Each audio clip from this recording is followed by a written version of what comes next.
Welcome to our live today, and today we're going to talk about how to define your niche. Many of you are struggling with that topic, and we just thought it is so important that we just give you a little bit of a breakdown of how to do it when it comes to language teaching, and that's my specialty. And Bogdan is a subject teacher, so he's going to show you how to do it when it comes to a subject. You can apply it to anything. The example that we have is for maths, and mine is for English. So yes, we need you really, guys, to realize that when you want to go freelance, you no longer can be a general teacher. General teacher and teaching across curriculum is going to take you nowhere. You're going to end up having to work 50, 60 hours per week because you're going to have to prepare the lessons for individual students, and they're going to pay you very little because when general English or any subject is usually for people who are starting out. When you've got a specific issue, something that is really, really important for the customer to solve, they will pay you whatever it takes to have that solved. So that's why we are stressing it for you guys that you must focus on niching down, and don't not just across oh, I'm going to teach business English. Business English is no longer a niche. Business English is just a very broad umbrella of other things that come under it. So you can have presentation skills, you can have CV writing, interview skills. All these things come into that, and they can be honing in more depth because that's what clients probably are looking for. So, and then you don't need to spend with them months and months on end to prepare them for that. You can spend with them just a week or so, depending on how important that issue is for them to resolve. And once you resolve that, you're gonna move on to the next client. And the beauty of it is that if you remember, you're gonna get paid up front. No cancellations on all this nonsense that you probably are dealing with right now, that many people are just last minute canceling on you and saying, oh, I'm sorry, I'm going to have to move it to another day. And then you're not getting paid. Whereas when you niche down, you've got a program, customer pays to you upfront for your services, and you are fine. And you put in your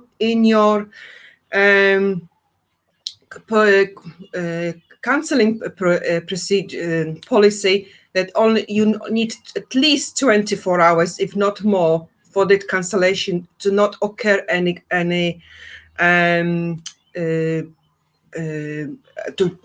get the refund or move to another date. So if you resonate with that, give us an emoji. I can see 5 people watching. So if you want us to see your names, could you just allow StreamYard to give access? And please give us a high five or heart, however you feel. And come back because we've got something exciting for you to see before you disappear. So come back and have a look. And I have been really chattering here, but Bogdan, is there anything you'd like to add before I share the screen with how to actually narrow down your niche? Yes, this is the good point that you touched upon. For example, being myself a math teacher, I see a lot of posts done by online math teachers saying, I teach math, and they go from, 10-year-old child to 21-year-old adult at university level. And this is really sad that you have to spread yourself so wide because you want to get rewarded for your passion that you have. But because of the widespread, you can only collect crumbs, if you will. There's nothing special about it because everybody wants to go and do the same thing. So who do you think your customer shall pick? If you all say, I teach everything and anything under the sun, and are you solving particular problems? Are you helping your customers with certain problems that you have a fantastic solution for and you can produce results? So Change your mind. If you want to work for a company, yes, you can say, I can teach anything and everything because this is what they want. If you want to do a freelance online tutoring, you have to zoom in. You have to really focus on where's your passion, what I really want to do when I wake up in the morning. Do I have viable offer that my customer want? And do I solve their problem? Can I show them that I can produce results?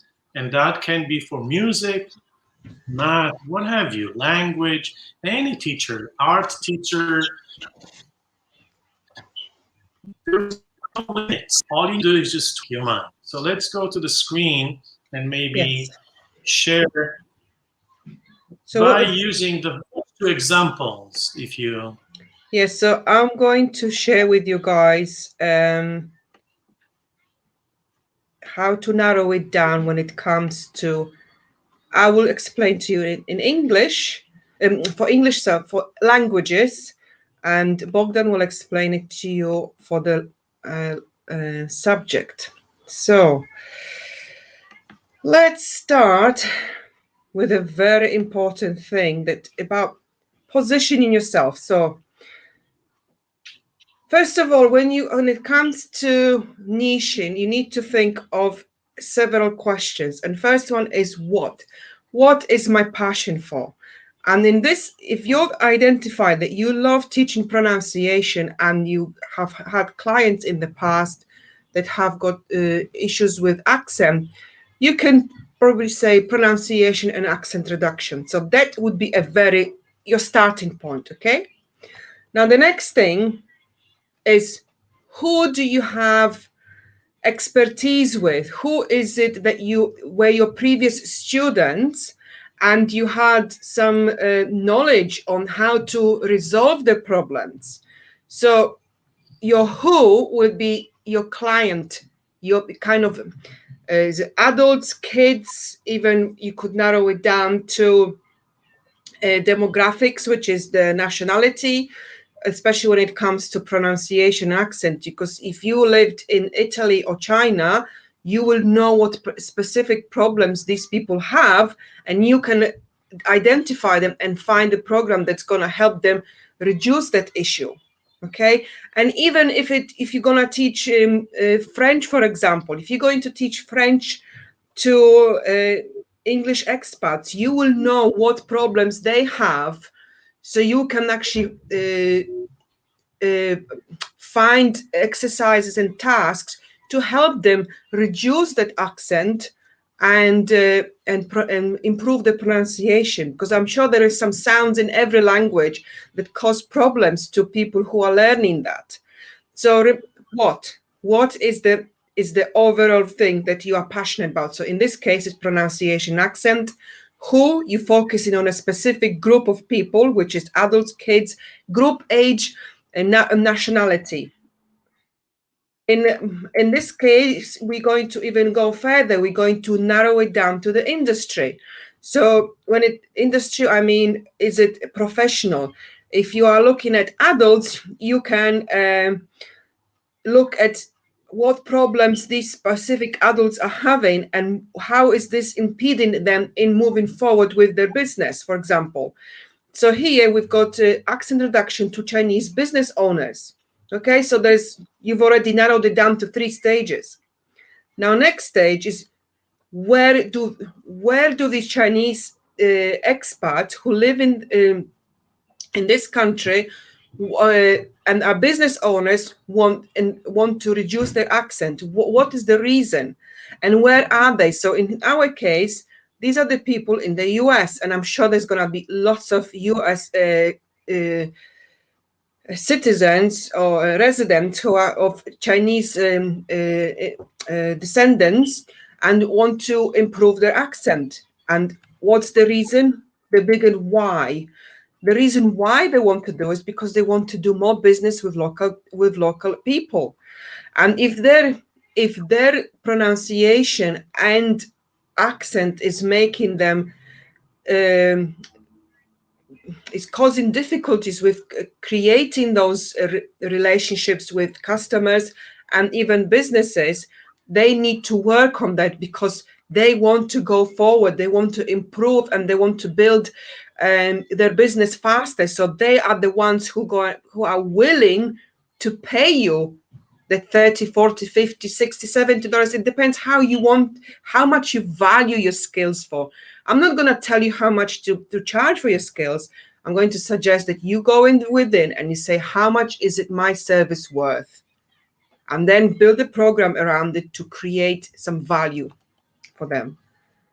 So the final niche here that we have identified by asking the main questions: what, who, if industries, if a professional is, if your niche is related to certain professionals, you can add the nationality, industry, and then where are they and why? What is the biggest why? What is the reason why they want to improve?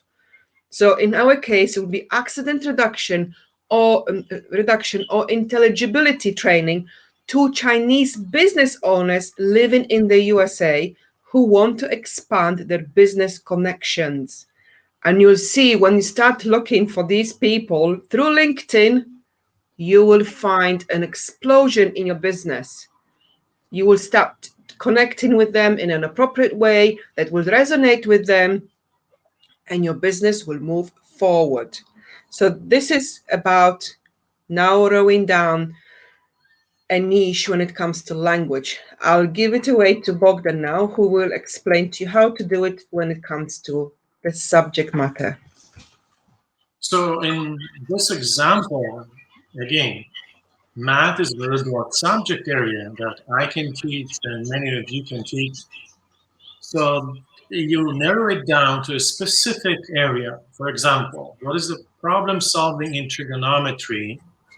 That is a big concern for many students. Probably you know from your experience, or if you're about to start, you will soon be able to learn that problem solving, the so-called word problems, and then in particular scan and math, big obstacle for students. Now, this could be different group age, etc. So you can click to the next, sorry. So who, in this case, IB diploma program, standard level or high level student. So from a huge pool of students that have problems with trigonometry, you narrowing it down, say to IB program. This program has specific expectations, so you can zoom in right into that. And why this is interesting concept, for example, to zoom in on IB students, because it's a universal program across the world, so you can teach from any place in the world, whoever you want to teach on the planet taking this program. And then you narrow it down to group age, 15, 16-year-old students, for example. That will be your target niche for teaching. But where do you find them? So local schools, IB program schools, you can use that, for example. You don't have to venture outside. You can also find a lot of groups on social media where there are people congregating, taking that course, that particular IB program, and then you have to actually get in touch with parents, because you're not going to talk to minors, right? You have to find where parents are hanging out that have those students, right, from 15, 16 years old of age, taking IB program. And why do you want to do it? Could be many reasons. Increase confidence, skill level you want to increase. You want to increase the results for tests. So you would create a program, and then you will work with this program, solving those particular problems. And then all of a sudden you realize that, wow, I have been locked with customers knocking on my doors, wanting my service, because you have specialized providing the specific solutions to this group of students. So then now you have the niche, right? Problem solving in trigonometry strategies and applications to improve confidence and test results to IB senior high school students. And the language will change because senior high school, for example, in Ontario, Canada, it doesn't mean the same thing as senior high school in US, Australia, in Europe. So you just make that adjustment, but at least that hopefully that gives you an idea. Like instead of teaching everything in math which you could do, why wasting your energy and then being subject to random collection of clients, cancellation, low fees, struggling and getting frustrated? So the better you develop your niche, the better you will develop your skills for that niche, you will be able to target your group. Hello. Hi, hi, Hi, David. David. Welcome. Hi How are there. you? Yes, fine, thank Any you. questions? Sorry I came in late, so I'm not quite sure what you were saying in terms of LinkedIn. Oh, LinkedIn, you when it comes when you choose a specific industry that you are focusing on, well, if your niche is related to specific business related language issue that you're trying to resolve, you can narrow it down to industry that these people um, need that issue resolving. So IT, business people, business owners, small business owners. What else? Accountants, architects, all these things, and it's so easy to identify them because they usually have it in their LinkedIn profile. So that's quite a handy tool to actually have under your belt, really. Because LinkedIn And gives you the filters that you can actually zoom in much faster as opposed to, for example, going into certain Facebook, professional Facebook groups where you also can find them there. So I'm a little bit worried because isn't it possible? I mean, are you suggesting that other LinkedIn people should be messaged directly? no, we don't teach guys how to do direct messaging. Because I always delete direct messages that come to me. Yeah, that's what I'm saying. I go with the person with them. I teach what I do myself, and I don't like to be cold or respond to kind of messages. So basically, it is about posting organically. So you post stuff related to your niche. So suggesting solutions, stories, videos, something that's related to your area, and people. Because remember, you need to increase your circle of network people in your network. So every day, if you increase that and start and post on a regular basis, people will start get to know you because that's what it is. Before people buy from you, there's three other stages they need to go through. They need to get to know you, like you, trust you, and only then they'll buy from you. So that's why we suggest that you do it through organic posting. So talk about stuff that are related to, I mean, you could, because you teach IELTS, right? So maybe you could do some uh, tips on a certain, don't talk too much about it, just offer something like one tip for today, another tip for tomorrow, or maybe offer like a practice session, like a listening task or something, or a speaking task that you can just they could start discussing something on those lines, so you could get them to see that you are an expert in your area, basically. Okay, so what I'm doing at the moment, and I'm sure that I could do this a lot better, because I'm new to this whole game. Sorry, I call it a game because it feels like a game. If it's a game, it's fun, and if it's fun, I enjoy it a little bit more. That's a good So approach, I yes. hope so. I hope you don't mind the language. I'm not. No. Not using the language to like make it sound like it's simple or silly. I'm using No, it. no, no. I totally resonate with that because I think we need to make it fun. Because if you make it too serious, then we lose heart and we just stop. It's because Yeah. we So have got this thing in the back of our minds that going to a job is like sitting behind the desk and working nine to five, right? So, yes, but yeah, if we're running a business, it's like we're having fun because we love doing that and brings us joy. So yeah. treating this as a game, I would say totally a good way of explaining that. Thank you. That's very reassuring. So what I'm doing at the moment is I'm making sure that I post every day something about an academic institution. Okay. I'm concentrating on universities. So for example, I'm doing the top 10 medical universities, or the top 20 universities in the rankings, and stuff like that. And I try to talk about my personal opinion about the universities a little bit as well. I have to be careful because I don't want them attacking me.